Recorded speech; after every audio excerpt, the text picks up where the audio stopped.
Qui sont-ils? Quelles sont leurs attentes et leurs enjeux dans leur statut de collaborateur? Bienvenue dans Collaborator. L'objectif de ce podcast est de porter la voix et les attentes des collaborateurs pour permettre aux avocats et aux cabinets d'être plus en phase. Chez Neria, nous accompagnons gratuitement les avocats dans la recherche du cabinet qui correspond à leurs critères. Parce que chaque avocat est unique et que chaque expérience en cabinet l'est tout autant, si vous êtes à la recherche d'une nouvelle collaboration, prenez rendez-vous avec nous, on sera ravis de pouvoir échanger. J'en profite pour vous inviter à faire un tour sur notre site internet. Un tout nouveau guide est sorti et il parle des différentes stratégies de carrière possibles. Les liens se trouvent dans la description du podcast. Venez à la rencontre de Inès Shahaba. Inès est une avocate pleine de maturité sur la profession et la façon d'évoluer en son sein. Encore jeune avocate, Inès a très rapidement compris l'importance de créer son réseau et de l'entretenir pour construire sa clientèle. Elle fait d'ailleurs partie de plusieurs projets associatifs en ce sens et est notamment présidente de l'AFEC Jeune. Elle nous parle en toute transparence de sa vision de la collaboration libérale et des critères qu'elle a mis en avant lors de sa recherche de cabinet. En 3 mots, formation, mentorat et confiance de son associé. Je n'en dis pas plus et je vous souhaite une bonne écoute. Bonjour Inès. Bonsoir Eva. Merci beaucoup d'avoir accepté mon invitation dans Collaborator.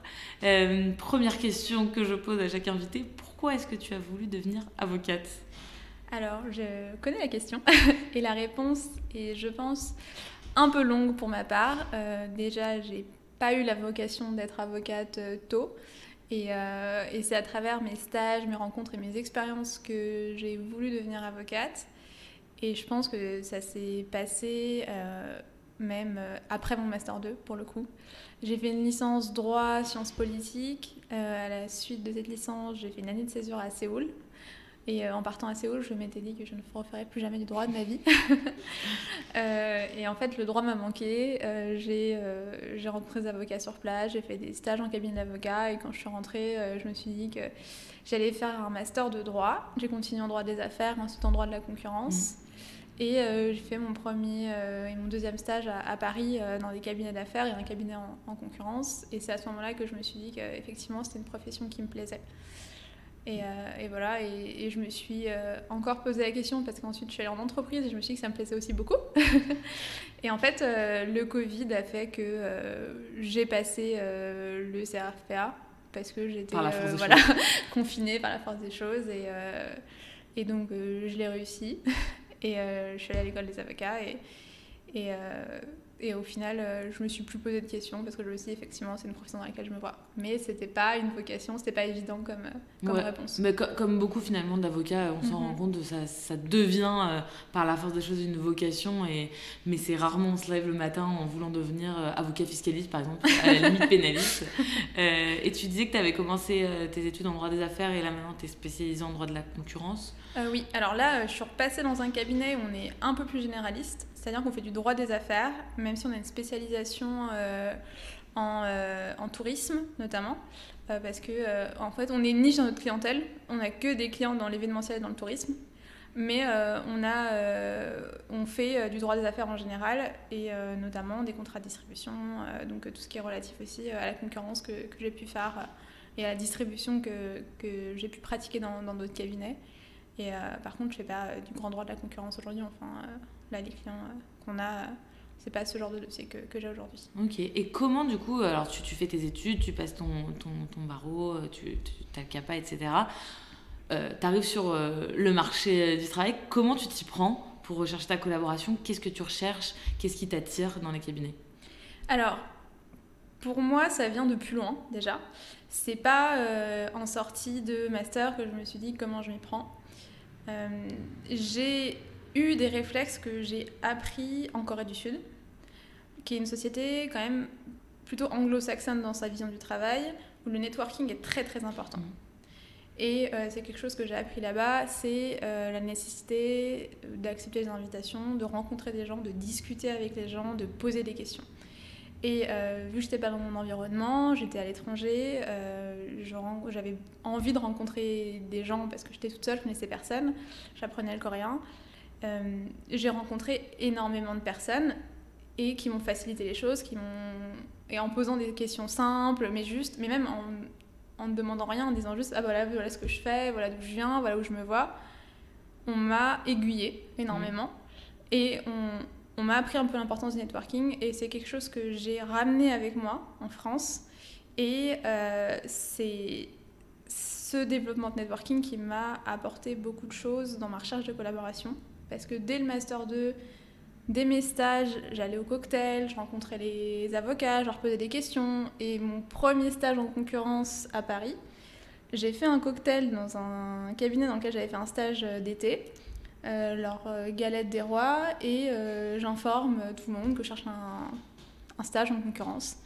Et j'ai un des jeunes collaborateurs qui vient vers moi et qui me dit « Ah, mais tu devrais postuler dans ce cabinet, ils sont en train de monter, ils ont des très bons dossiers, ils me donnent quelques billes. » Le lendemain, je postule, j'ai un entretien et ça match et ça se passe super bien. Ce cabinet n'était pas au Légal 500, si on ne me l'avait pas indiqué, je l'aurais jamais trouvé.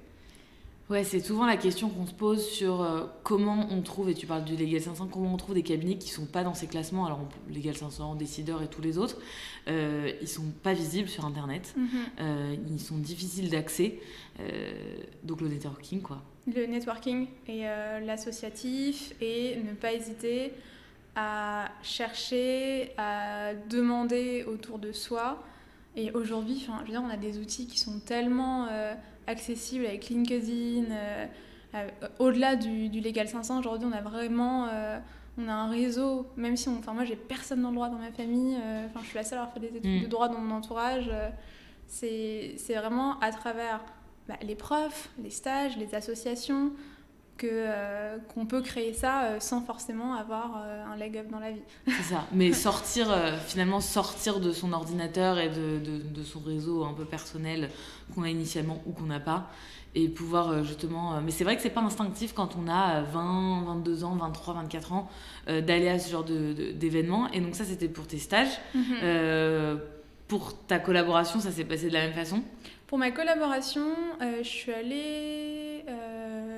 comment ça s'est passé ? Non, pour ma collaboration actuelle, j'ai lu une annonce sur de la justice. Ok. Donc voilà, comme quoi. Comme quoi, ça marche parfois. Ouais. J'en ai eu d'autres où j'ai fait un CDD dans un cabinet d'avocats au préalable et eux, je les avais rencontrés en meet-up jeunes collaborateurs, en recherche de collaboration et cabinet d'avocats. Ok, donc voilà. Les outils classiques. Exactement, j'ai un peu eu tout. Et est-ce que justement ces expériences, que ça soit en stage ou du coup, alors c'était pas une collaboration libérale, mais CDD et là ta collaboration, t'envisageais tes entretiens et l'échange avec l'associé ou les associés différemment au fur et à mesure, tu savais un peu les critères que tu voulais retrouver, les choses sur lesquelles t'allais un peu tiquer si on te répondait par A ou par B, etc. Est-ce que t'as pu évoluer et quelles sont les choses que aujourd'hui tu ferais peut-être pas de la même manière ou voilà, t'as un petit peu mûri sur ces sujets-là? Oui, et je le dis assez franchement et de façon transparente. Je pense que j'ai fait des erreurs à des moments donnés, j'ai appris beaucoup de choses de ces erreurs. Les premiers entretiens que j'ai faits et les premières expériences que j'ai eues, j'ai plus négocié la REM que les conditions. Et au final, j'ai appris qu'il fallait peut-être plus négocier les conditions que la REM, en tout cas pour commencer. Et donc là, ma collaboration actuelle, je suis arrivée et effectivement, dans un monde parfait, etc., j'aurais aussi bien négocié la REM que les conditions. Mais j'ai vraiment focus sur les conditions et les valeurs qu'on avait en commun avec l'associé. Parce que déjà, c'était inévitable dans la mesure où on est une micro-structure. Il y a mon associé et moi-même et une autre stagiaire. Mon associé qui a plus de 30 ans de barre, donc qui a vraiment une vision de la profession que moi, je recherchais parce que, encore une fois, très tôt, j'ai eu la chance de rencontrer des personnes qui m'ont guidée. Et je pense qu'un des meilleurs conseils qu'on m'a donné et qu'on a réitéré dans mon parcours, c'est « trouve-toi un mentor ». Et c'est vraiment ce que je cherchais comme acquis ou comme bénéfice d'une première collaboration. Surtout, c'était un mentor. Parce qu'à ce stade, j'ai besoin d'apprendre, j'ai besoin d'absorber. Et ça, c'était l'objet de ma négociation. Et c'est les questions que j'ai posées à Emmanuel en lui disant alors oui, moi, je recherche de la formation. Je veux quelqu'un qui veut transmettre. Je qui me suit, qui m'apprend, etc. Et c'est exactement sa vision du métier. Et ça s'est avéré vrai après dans la pratique. Donc je suis très contente justement d'avoir pu apprendre que ça, c'était plus important que bien d'autres choses dans la collaboration que je recherchais. Et au départ, tu dis l'apprendre. Est-ce qu'au départ, je sais pas, quand tu es sortie de l'école, tu n'avais pas cette vision-là justement, et pour toi, inconsciemment, tu allais aller négocier ta REM et les choses ont évolué parce que tu as eu une expérience particulière, ou c'est quelque chose qui était déjà très inclus dans ta vision de la profession dès le départ? Alors moi, je pense qu'il y a aussi le bruit dans la profession, que ce bruit-là, on l'entend beaucoup, surtout quand on est en stade on est élève avocat, on est en stage final et c'est la course à la collab. Et donc là, il y a surpartage d'informations et on est tous en train de se faire des feedbacks en disant tel cas propose ça, il faut que tu demandes ça, le marché c'est ça, les grilles c'est ça. Et finalement, si la conversation tourne principalement autour de la REM, toi en tant que jeune avocat, jeune élève avocat, tu vas pas nécessairement te poser la question sur les autres critères. Ou sinon, tu vas te poser la question sur l'équilibre vie-travail par rapport à la REM. Mais tu vas pas te poser la question sur la place de la formation, la place que tu vas avoir dans le cabinet, l'évolution possible. Comment est-ce que toi, t'envisages la collaboration, le taux de dossiers contentieux et d'autres dossiers conseils. Qu'est-ce que tu vas faire de ta journée, quoi? Exactement. Tout ça, tu te poses pas la question. Et je pense que c'est une erreur, mais je pense que c'est aussi lié à la conversation que tu as à ce moment-là de ton process et de ton cursus. En tout cas, moi, c'était beaucoup le cas. Non, mais c'est clair, c'est un truc qui revient beaucoup, toujours. De toute façon, c'est le nerf de la guerre.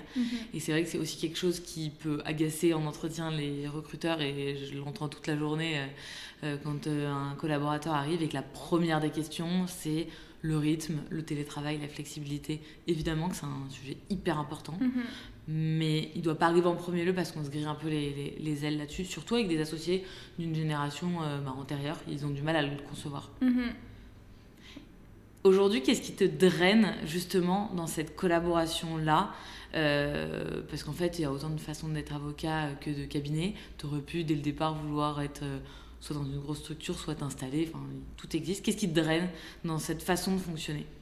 Alors déjà, je connais mes dossiers de A à Z. C'est-à-dire que de la première prise de rendez-vous au contentieux, à la plaidoirie, au jugement, je suis impliquée. Je suis impliquée dans tout le processus.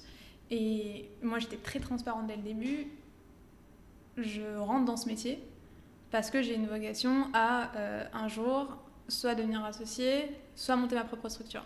J'ai une vraie vocation entrepreneuriale. Et si c'était pas le cas, j'ai adoré bosser en entreprise aussi. Donc je serais allée en entreprise, dans une grosse société en tant que juriste. Et il y aurait eu plein d'avantages, notamment le salariat qui est formidable. mais j'ai un vrai tempérament entrepreneurial et c'est ça que je retrouve dans ma collaboration actuelle. Emmanuel me fait énormément confiance, je plaide très souvent.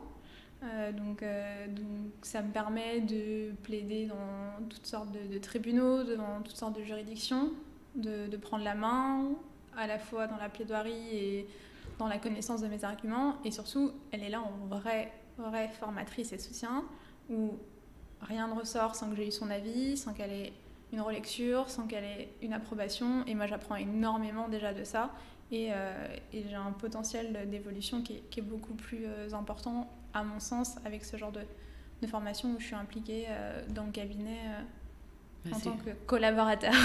C'est clair, non mais c'est un vrai sujet, la définition de ce qu'est cette collaboration libérale, à quel point justement on veut de la latitude pour entreprendre, et tu vas nous dire concrètement ce que tu fais, et à quel point aussi on a envie, on a besoin, et on est demandeur de formation quand on est jeune, et on s'en rend bien compte qu'on en a besoin, on sort de l'école.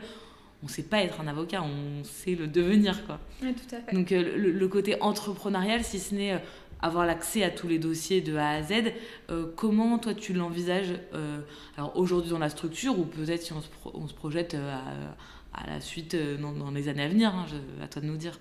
Déjà dans ma structure, moi je développe au personnel et j'ai de la chance d'avoir une associée qui m'aiguille et m'aide aussi parfois sur mes dossiers personnels. C'est-à-dire que j'ai une relation de confiance avec elle.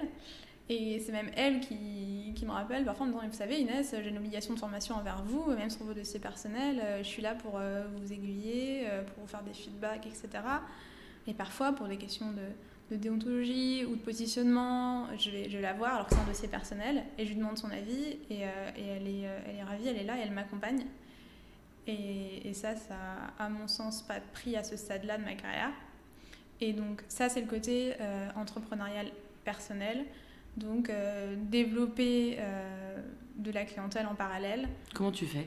Alors, je pense que j'ai de la chance d'avoir un tempérament très réseau. Donc déjà, je sors beaucoup, je fais plein de trucs très différents parce que je suis très curieuse. J'ai un entourage qui fait des choses très différentes aussi. Et ça me donne accès à un certain nombre de personnes qui sont en recherche d'une connaissance juridique ou d'un conseil ou qui sont dans un contentieux commercial et qui n'ont pas nécessairement d'avocat dans leur entourage. Et donc, ça va être plus facile d'être recommandée dans ce cadre-là. J'ai accompagné des clients qui sont artistes joailliers, artisans joailliers dans leur collection, dans la distribution de leur collection de joaillerie. J'ai accompagné des artistes dans leur négociation de contrats. Enfin, tout ça, c'est parce que je m'implique aussi dans l'associatif. Donc, en étant impliqué dans l'associatif, on rencontre des gens et en discutant, etc. Quand ils ont besoin d'aide, ils vous appellent en fait. On crée du lien, même si je ne crée pas du lien pour ramener des dossiers. Hein. Non, mais ça découle. On en avait parlé dans un autre podcast où on disait on va à un événement, à l'instant T, on ne va pas forcément avoir un client, mais en fait, on travaille son réseau de manière indirecte et puis ça revient à un moment où on ne s'y attend pas forcément aussi. Exactement. Et tout au long de mes études, déjà, j'ai fait beaucoup de stages. Là, j'ai 30 ans. Donc, je suis rentrée dans la profession pas si tôt que ça. J'ai travaillé dans des sociétés pendant mes études. Je travaillais comme juriste à côté pour payer mes études, notamment dans des entreprises familiales, etc. Donc, j'ai pu aider dans des boîtes de prod. Et donc, tout ça, c'est un savoir-faire. Et c'est un réseau que j'ai apporté avec moi-même après. Donc, c'est aussi Et j'ai fait des jobs aussi un peu atypiques et au final je pensais que ça me servirait jamais et en fait finalement, ces gens-là 10 ans après ils te recontactent et voilà quoi. T'es là, ça valait le coup. C'est ça. Et j'ai une vraie question, j'écoutais un podcast la dernière fois là-dessus et je pense que tout le monde l'a, et notamment les femmes mais pas que, notamment au début de la profession mais pas que, le syndrome de l'imposteur là-dedans, est-ce que tu l'as eu? Est-ce que tu l'as encore? Est-ce que tu l'as jamais eu? Comment on fait pour se dire ok, on est légitime même si on est jeune et qu'on ne connaît pas encore toute cette profession? Est-ce que ça a été un sujet pour toi? Alors oui et non. C'est-à-dire que je l'ai de temps en temps, il y a toujours des pics de syndrome de l'imposteur qui reviennent quand il est très tard, que tu te prends la tête sur un dossier perso et que tu te dis oh là là, punaise, qu'est-ce que je fais, j'ai besoin d'aide, etc. Et puis au bout de 30 minutes, tu te dis ah non, c'est bon, j'arrive, je sais faire, j'ai déjà fait, on va se calmer, ça va aller. Donc c'est vrai que parfois j'ai ça qui revient, mais j'ai eu la chance de travailler avec pas mal de femmes et j'ai fait ce constat très tôt, c'est que quelle que soit la compétence, l'âge, l'ancienneté, elles avaient toutes, d'une façon ou d'une autre, ce syndrome de l'imposteur, et surtout certaines générations qui sont les 40, 50, etc. Quand on rentrait plus dans des relations, où on rentrait plus dans le quotidien de ses associés, de ses managers, etc., je me rendais compte qu'elles avaient des gros syndromes de l'imposteur. Je me disais, mais si à ce stade-là, elles ont encore des syndromes de l'imposteur, en fait, c'est juste plus possible. Tout le monde est en train de fake it until you make it, mais sauf que là, plus personne ne make it, tu vois.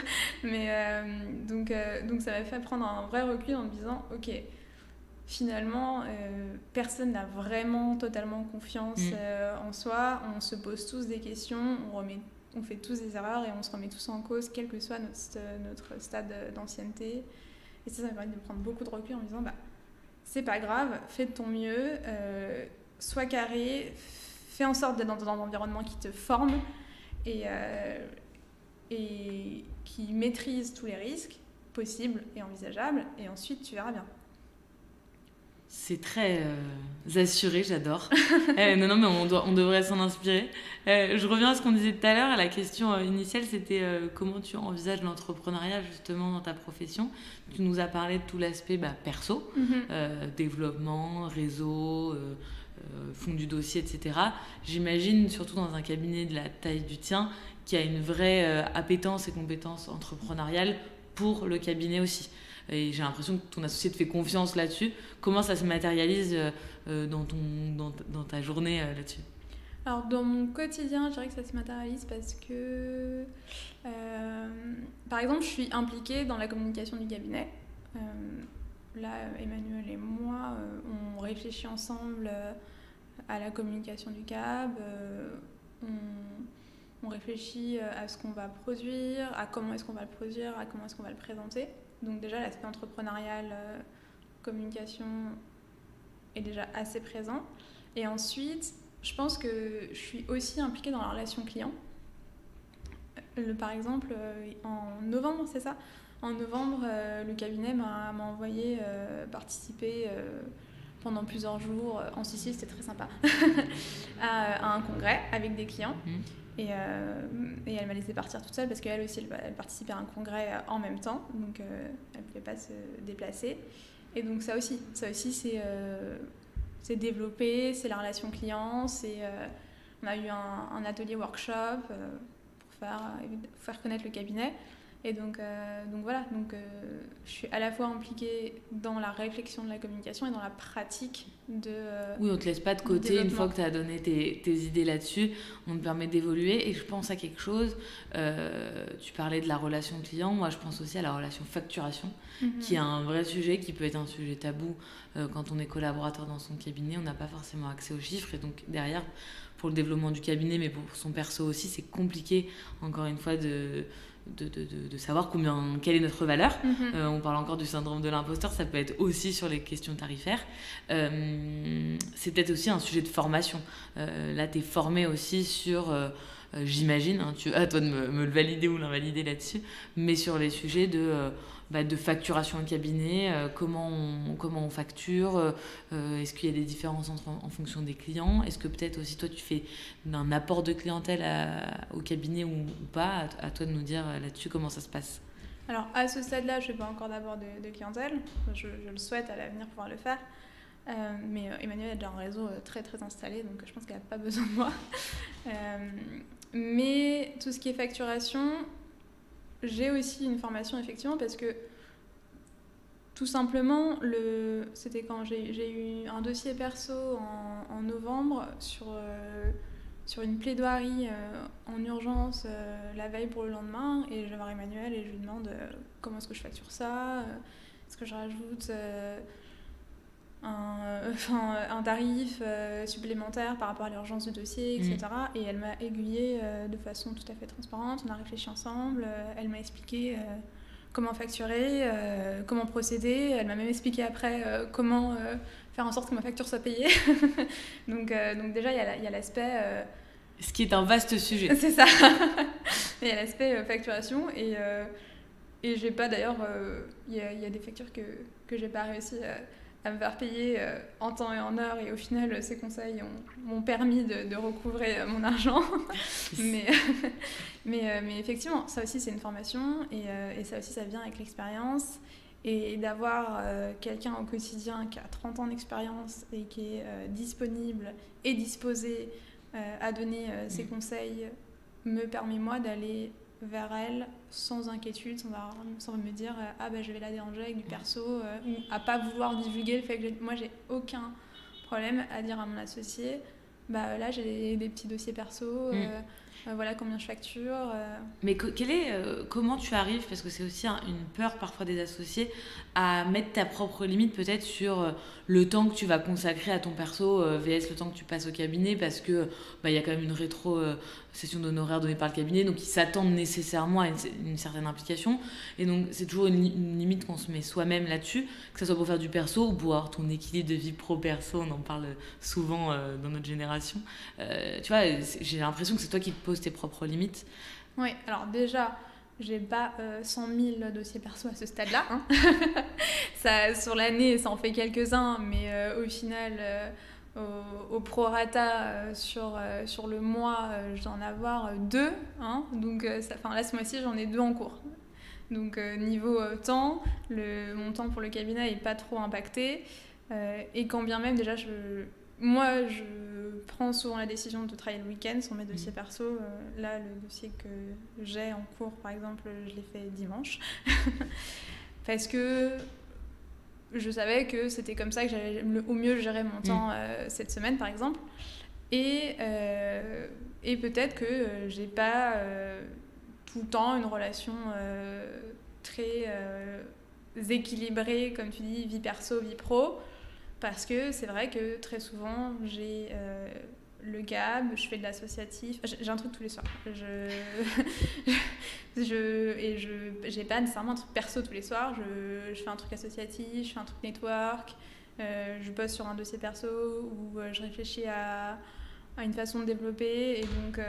Et donc oui, je pense que l'équilibre vie pro, vie perso à ce stade de ma vie n'est pas exemplaire. Mais très sincèrement, à ce stade-là, j'adore ce que je fais, donc ça me pèse pas plus que ça. On revient au début et l'introduction, tu disais, on parlait de métier, passion, etc. Est-ce que de toute façon, c'est pas intrinsèque à cette profession qu'elle prenne et qu'elle empiète sur la vie privée? Et évidemment, et heureusement, aujourd'hui, on est beaucoup plus dans un équilibre, mais est-ce que nécessairement, on peut pas y arriver à l'équilibre qu'on connaît dans le salariat ou qu'on connaît dans d'autres types de structures? Je sais pas, je veux pas parler pour tout le monde, je pense que c'est une vraie question de tempérament. Je pense que de toute façon, moi j'ai cette tendance à tout faire à 100 ou 150%. Et ça, c'est propre à moi-même. J'ai aussi plein d'amis qui sont collaborateurs, qui sont conseils et qui arrivent totalement à mettre la limite et qui sont très bons dans leur job et qui sont très productifs et qui n'ont pas besoin d'aller jusque-là.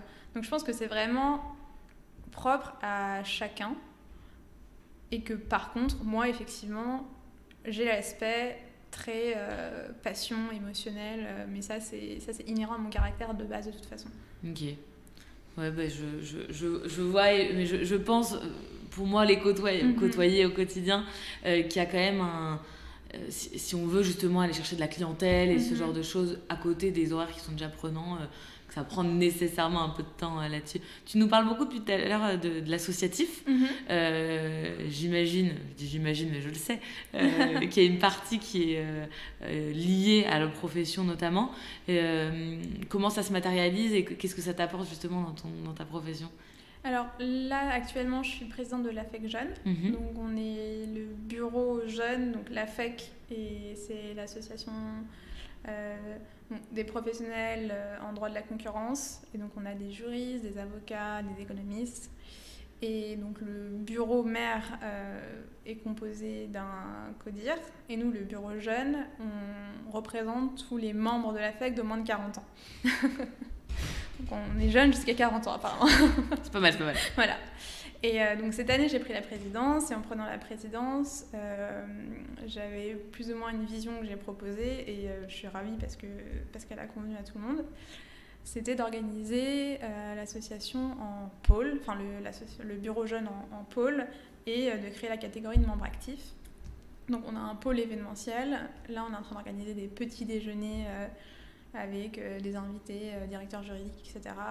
Petit déjeuner parce qu'on veut attirer les jeunes collaborateurs et on sait qu'attirer les jeunes collaborateurs après 19h c'est compliqué, alors que le matin avant d'arriver au cabinet c'est quand même plus facile de justifier ça. Et ensuite on a un pôle relations AFEC et pensée un peu qui va travailler sur tout ce qui est groupe de travail, publications, articles avec tous les membres de l'AFEC. Et enfin, un pôle relations master, on présente l'association aux étudiants. Et ces membres actifs-là, on se retrouve tous, en tout cas on essaie de tous se retrouver, même si ce n'est pas toujours le cas, une fois par mois, avec un verre. Et aussi pour avoir, pour moi, l'important et ce que m'a apporté l'associatif, surtout dans ce métier de collaborateur, plus particulièrement dans ma structure où je suis seule quand même, je suis la seule collaboratrice, il y a plein de choses qu'on peut se dire en tant que collab, en tant que jeune collab, qu'on ne peut pas nécessairement dire à son équipe. et dire à son associé. Et ça, je pense que ça apporte beaucoup parce que juste ce verre mensuel où on a des groupes WhatsApp, des discussions, etc., on a des questions, mais toutes bêtes de procédure ou même des questions j'ai ma cotisation au CNVF, on m'a fait un rappel, qu'est-ce que je fais, enfin, juste de savoir que on a un réseau de gens qui s'apprécient, qui sont là et qui peuvent donner un feedback. Et en toute transparence, pour ton podcast, j'ai demandé à un des membres de la sauce ce qu'il en pensait et il a été super transparent et il m'a répondu. Et ça, c'est un vrai atout en fait, d'avoir du lien et d'avoir quelque chose qui te permette dans cette profession de ne pas te sentir tout seul. C'est clair. Bon, alors déjà, je suis ravie d'avoir été validée par la FEC. Et je pense que on parlait de networking tout à l'heure, où c'est pas directement pour avoir une relation pécuniaire, un client, etc. Je pense que ça entretient aussi ce truc-là en ayant accès à des confrères, des amis, enfin, appelons-les comme on veut, mais c'est top de pouvoir créer ça. Et on le voit beaucoup, que ce soit dans des assos, que ce soit sur des groupes, sur la communication, sur des groupes Facebook, Insta, etc. Et c'est ce qu'on essaie aussi de faire en essayant de communiquer un max d'infos là-dessus. Donc c'est top que vous puissiez le faire avec le groupe jeune. Oui. Et pas que jeune, je pense. Mais c'est top de pouvoir faire ça. Comment tu vois la suite ? Alors, moi, j'aime pas être certaine de la suite.